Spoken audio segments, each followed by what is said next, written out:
कोहरे की चादर के नीचे गांव जागता है।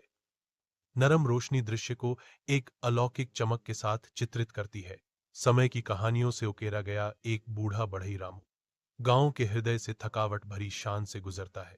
उनके चेहरे की हर झुर्री समर्पण की कहानी कहती है।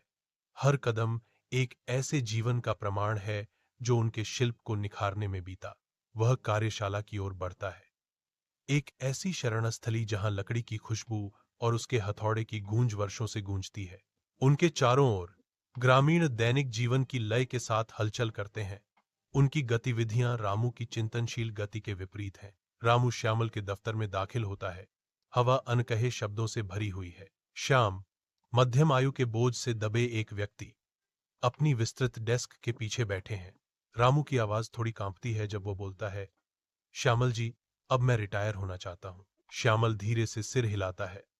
उसकी आंखों में एक चमक है जब वह जवाब देता है, ठीक है रामू, लेकिन जाने से पहले एक आखिरी घर बनाओ।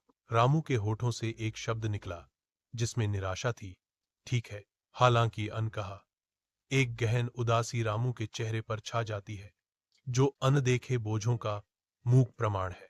एक पहाड़ पर रामू लापरवाही से एक घर बनाता है।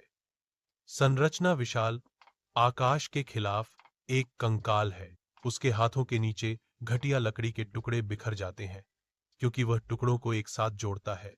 प्रत्येक हरकत लापरवाही का संकेत देती है। एक पहाड़ी हवा अधूरी दीवारों में अंतराल से फुसफुसाती है। घटिया शिल्प कौशल का मजाक उड़ाती है। रामू रुकता है, अपने माथे से पसीना पोंछता है। उसकी आंखों में उसके काम के प्रति एक उदासीन रवैया झलकता है। उसके होंठों पर एक मुस्कान आती है और वह बड़बड़ाता है, यह आखिरी काम है, कड़ी मेहनत करने की क्या जरूरत है। आधी बनी हुई घर पहाड़ के किनारे पर खतरनाक तरीके से खड़ा है, जो रामू की लापरवाही का प्रमाण है।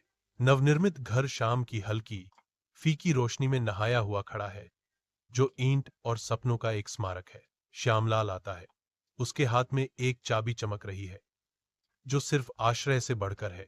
यह घर तुम्हारे लिए है रामू, श्यामलाल घोषणा करता है, तुम्हारी जीवन भर की कड़ी मेहनत का उपहार।